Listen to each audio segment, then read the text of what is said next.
So okay, it's back to, let me just challenge you a little bit on the transition idea. Because I'm a big fan of the transition, but it does have potentially some issues. Yes. And one of the issues is you do get into a rhythm.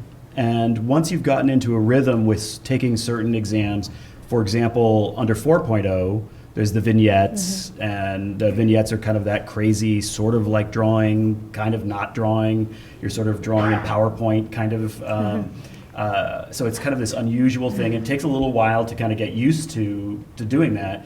And there, all of a sudden, now you're used to it, and you're going to throw it away. You're ending your rhythm. Right. Yeah, that's a really great question. I actually think that comes down to like knowing yourself and your study habits and your capabilities to adapt to change.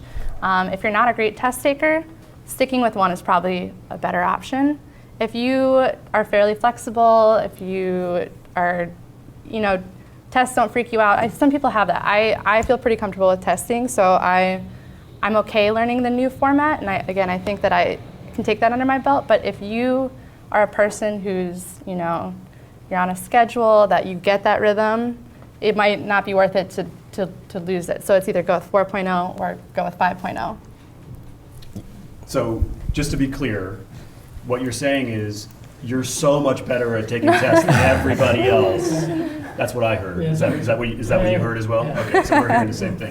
All right, Greg, so tell us about why you want to just sort of delay until you just wait until sometime in the future when 5.0 is ready to start. Well, because we live in Chicago and the summer's great. So now that the summer's ending, unfortunately, and November 1st is right around the corner, it's the perfect time to sit down, commit to this, and knock it out. I think the test taking abilities of different folks depends heavily on this, but if you haven't done any tests, or if you have done a 4.0 test and it was a year or so ago, I think the 5.0 is your way, because it's a new test, new way of thinking of it, and it's tied into that real world experience with the model that they've outlined for us. So I think that's the way to go.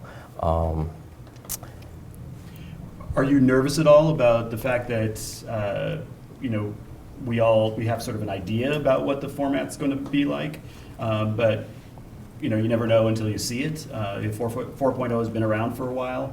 There's sort of we know what's likely to come, what's going to feel like, but 5.0 has a lot of question marks still. Does that worry you at all? So yes and no, because of course it's a new thing, so you have to think, what are they going to throw at you? But to everyone out there, I was on a webinar today with NCARB. They did a nationwide webinar, and they said that if you do tests early, the first 600 tests per section, they're going to do a, what do they call it, a score cut?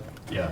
So you'll be part of determining the cut. So you're going to determine the cut. So if you do have a hard test, they're going to take some more time to think about these tests and grade them.